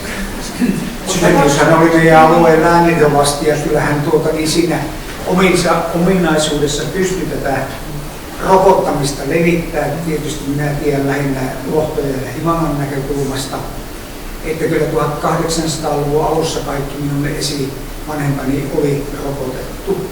Mutta tässä Leevi Junkalan suurlohtajan historian kakkososassa on mielenkiintoisia tietoja siitä, että välillä rokotettiin paljon ja sitten tuli vuosia vastaan, ettei rokotettu juuri ollenkaan, että se ei mennyt niin kuin, että aluksi muutama antoi rokottaa lapsensa ja vähitellen kaikki, vaan se oli tämmöistä aaltoliikettä. Ja se kannattaa katsoa se Leevi Junkalan suurlohtajan historian kakkososassa. Mutta sehän on kirkonkirjoissa merkitty aina, että onko rokotettu vai ei. Siellähän onko käynyt rokotettu. Että kun Imankakin oli aluksi niin Lohto ja Tolanpikin kuului, niin niitä käynyt läpi, niin ei se nyt niin ainakaan sillä alajuoksulla mitenkään niin tyssännyt se rokottaminen. Että oliko toholampilaiset sitten kovapäisempiä, en osaa sanoa, kun ne oli Toholamin kirkonarkistossa käynyt. Minäkään jos on välillä keskusteltu, aika kovapäistä lampilaiset on tuosta meijerihommasta, mikä täällä on kova meijeri ja sitten oli tämä sitten Juuso meijeri ja lampilaiset ei suurinkaan osa sitten mennyt siihen Juuso meijeri, vaan ne tuli ne majat muualta ja toholampilaiset johon miettä. Se osoittaa myöskin sitä toholampilaiset kovapäisyyttä, että ne Ehkä voisi sanoa, että oikein helppo uskoa, että se on Toholampilalla ja oli asiaa. Mutta suuret kiitokset, aivan ihastuttava esitys, niin kuin yhdistetty näin tavallaan sen sukujuttu ja sitten tämä konteksti eri aikakausina, että oikein viehättynyt. Niin, monta asiaa tietenkin nousi, mistä voisi kommentoida ja näin, mutta niin kuin tuli esille, että kuinka paljon miehet on mennyt siirtolaisina. Ja juuri ehkä naiset sitten pienten lasten kanssa jäänyt tänne pärjäämään. Että mitä itse on, niin kuin, ei oikein osaa mieltää eikä kuvitella, että kuinka he on pärjännyt. Mutta sitten se, että kuitenkin osa on lähtenyt miehensä perään. Eli että minkä tiedon varassa. Sehän oli monta kertaa sillä tavalla, että miehet meni edeltä ja ne lähetti valmiin matkalipun, koska se matkalippuhan käsitti niin kuin tavallaan suurin piirtein niin kuin Kannuksen rautatieasemalta sinne määräpaikkaan. Eli sen takia se mies meni monta kertaa sinne, että se ensin sai niin kuin siellä jonkun. Ja jos ajatellaan tänä päivänä, kuinka moni lamppilainen on käynyt Valtameren takana, mutta silloin, että miehet kävi useita kertoja. Oma mummuni äiti on lähtenyt miehensä perään, onko rahat sitten tullut tai onko lähtenyt pienen lapsen kanssa. Ja mummuni on syntynyt Amerikassa. Ja eli aivan ihastuttavia kertomuksia tällaiset. Kunpa olisi ollut silloin korville ja silmiä nostaa. Ja olisi kuunnellut. Ja olisi ymmärtänyt vanhemmista kysyä. Sitten kun niitä lähti niitä miehiä sitten ja sinne eikä ikinä ilmoittanut itsestään yhtään mitään. Näin on sitten se lapsena ihmettelinen puhe, se on siellä ääressä. No se on sellainen ajatettavasti. Sä sanoit siinä alussa, että sä olet tutkinut näitä niin ilmastovaikutuksia 10 sukupolvia aikaisemmin. Ja sitten mainitsit, että 10 sukupolvia tästä eteenpäin. Niin minkälaista se on sitten? No se on se, mikä minua oikeastaan niin on ruvennut kiehtomaan enempi, että tavallaan kun me eletään. Se on mun yksi syy, miksi kun äiti miettii, että miksi mä nyt oon kiinnostunut. Hän on ihmeessä siitä. Jarkko on aina kiinnostunut. Se liittyy mun mielestä tähän aikaan, jota me eletään, joka näyttää niin synkältä. Niin mun mielestä tämä taaksepäin katsominen auttaa ymmärtämään siinä, että ihmiset on aina elänyt sellaisia aikoja, joilla on näyttänyt, että tähän se maailma loppuu. Ja varsinkin jos katsoo näitä niin sotia tai härkävuosia tai muuta, niin etsin, että ihmiset on varmasti ajatellut, että tässä tämä nyt oli, että ei ole niin tulevaisuutta. Niin mun työ nykyään niin on niin luoda sitä semmoista niin positiivista visiota, että meillä on mahdollisuus elää kestävästi ja mahdollisuus muuttaa tämä maailma semmoiseksi, jossa voi olla niitä sukupolvia vielä 10 meidän jälkeen ja mielellään niin satoja vielä meidän jälkeen. Niin siitä se ehkä niin lähtee, että mä tavallaan haluaisin päästä siihen mielenmaisemaan. Mä mietin tätä taustaa, että mitä kaikkea taustoja tähän liittyy, että aatehistoriaa ja just maanviljelyksen kehitystä ja uskonnon niin kuin, ajatusmaailma, miten se on täällä muuttunut, mitä kaikkea tässä voisi tavallaan niin kuin tarkastella sen ilmaston ohella ja muuta, että ymmärtää, että minkälaisessa maailmassa ne naiset on siellä elänyt ja niillä on ollut tämmöiset liikkuvaiset miehet tai mitä tahansa ja ne on selvinnyt siitä, että mitä semmoisia voimavaroja meilläkin voi olla tässä ajassa, mitä niillä aikaisemmilla sukupolvilla on ollut ja me voidaan tästä niin kuin selvitä. Jotenkin mä en niin kuin halua antautua tämän ajan semmoiselle niin kuin ahdistukselle, että ei voi tehdä mitään ja yksin ihminen ei voi vaikuttaa. Ihan varmasti voi vaikuttaa ja niin kuin yhdessä tekemällä voi vaikuttaa. Ja ennenkin on selvitty. Sulo Vilenhän sen kiteytti, että aina ennenkin on tulevaisuus pärjätty.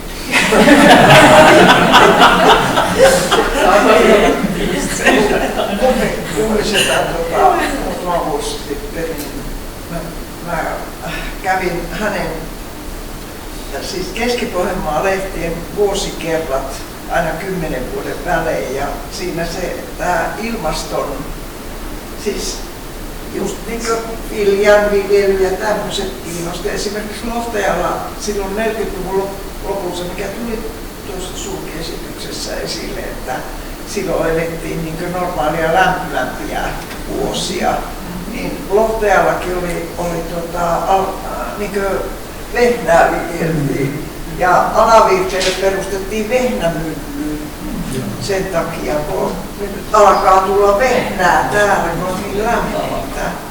Mutta sittenhän se varmaan sitten 50-luvulla taas jäähtyi. Mä en muista täsmälleen sitä vuotta, mutta muistan sen, kun meillä kulki miehiä pitkät sadetakin päällä ja tutkimassa, että paljonko on kato vienyt perunaa ja viljaa. Se oli joko 59 tai 60 siinä aikana. Ja sitä ei todellakaan kuulu, että ne perunapenkit, ne ui siellä vedessä. Mutta että mulla oli kauhean yllätys, kun ajattelin, että missä he asutaan, missä on aina tullut halla kauan, siis todella lujana. Niin sitten jossakin vaiheessa palautustaa maailmaa ymmärtää, että kuinka paljon viljellään perunaa Lohtajalla ja Imatralla. Meillä ainahan se paljon. Aina se paljon. Niin kunnes sitten kun niitä soita siinä, niin sitten se alkaa mennä hiljaa. Sen kanssa alkaa jotain. Nyt sitä ei enää tarvitse enää viljelläkään, perunaa saa muuten. Mutta että mulla oli kauhean yllätys siitä, kuinka paljon meillä viljellään. Joka perunapussista mä aina katson, ei ole, että se jotenkin jää tuolla päädessä. Pitääkö lopettaa? Ei tarvitse lopettaa. Mä haluaisin kysyä vielä semmoista, että teillä on näin mahtavan pitkä tämä äitilinja, niin oletteko tehnyt tätä mitokondria-DNA-testiä? Eli mistä tämä kaikki mahtava linja oikein loppujen lopuksi tulee? Onko jatkossa voi kertoa? Me ei ymmärretä näiden päälle, se on meidän päälle suomentaa. Tunnukset tehty, mutta meidän täytyy ulkoa muistaa sitä, mikä siinä on tulos. Kyllä se on tehty. Mutta äitilinja. Äitilinja, mitä on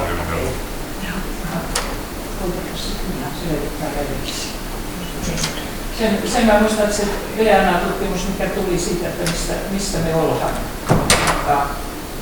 Ei ollaan, vaan ollaan. Sä löydät sen siitä sähköpostista varmaankin, mutta siinä oli skandinaaveja ja baltteja ja suomalaisia ja 2% pelkästään. Se on aika monella mielestäni se että onko se just se Skotlannin harraste, joka sen tuo siinä? No totta, sehän on se pieni prosentti siellä, niin sillä ei oikeastaan käytännön merkitystä ole siinä. Mihin marginaaliin menee? Vielä naurathan kahdessa. Täytyy tulla kaikkiaan. Jos se menee siihen marginaaliin. Se uusi tutkimus, että ollaan Marokosta. Niitä tahtoo olla. Mullakin oli prosentti Kazakstanista. Joo, tämmöinen. I2P vai L2P? I2P. Mikä? I2P? I2P. Niin se oli just ennen kuin Esa-Riikko sanoi, että kyllä vähän mustia on kaikki, mutta voimme tällä räntäsateessa vaalittu. Se oli se että se geenimuutos tapahtui joskus, että ruskeasilmäisistä tuli sinisilmäisiä. Ja vasta nyt, koska on hyvä viikko sitten, ja kuulin, että siskoni miehen veli, eli jotenkin viikilailla, niin Tannulla on toinen silmä ruskea ja toinen sininen. Niitähän ei ole maailmassa kutsunut. Siis todella. Himanalla joskus pappinakin ollut, Jukka Joensuu varmasti tiedätte, niin hänellähän on ollut rippikoulupappina niin ollut aikanaan tai nuorisohajana silloin. Hänellä on toinen silmä ruskea ja toinen sininen ja hän on ollut Kanadassa pappina pitkään ja mä tapasin hänet yksissä seuroissa tässä vajaa 10 vuotta sitten. Eli ensimmäisenä kun ruvettiin kätteleen, niin hän sanoi, että ne on edelleen eri kautta.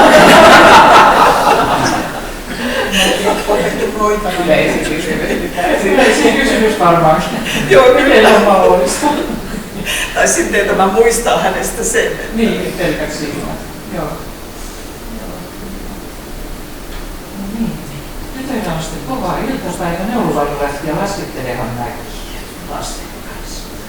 Niin, nyt kaikki tekemään sitten äitilinjatutkimuksia ja tarinoita äideistä ja naisten elämästä. Se on filmattu ja pistät tietokoneeseen, sitten kun se tulee siihen YouTube, Himangan kotiseutu-yhdistys, siellä on jo 62 filmiä ja tämä on sitten 63. Tuolla ylhäällä on semmoinen, joka on sitten samasta vanhasta Virkkalasta lähtenyt, kun minulla on yksi iso äitini siitä samasta talosta. Sinä myös. No niin, tuolla ylhäällä istuu tämmöinen Virkkalan Asko. Tämä Valeriuksen mummu oli siinä Lovistuja.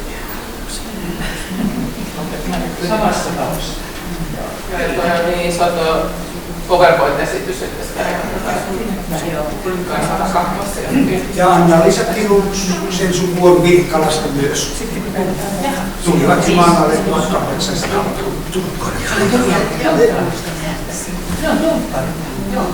Virkkaloita. No Virkkaloita varmaan. Ovat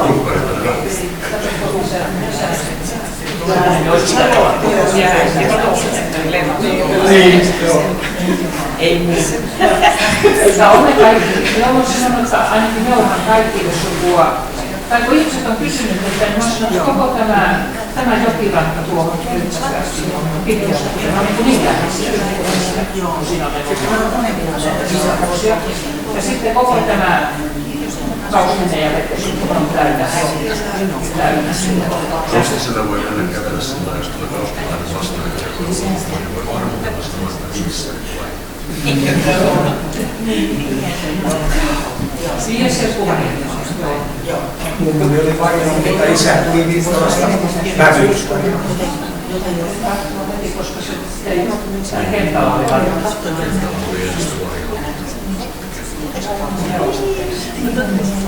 Aika.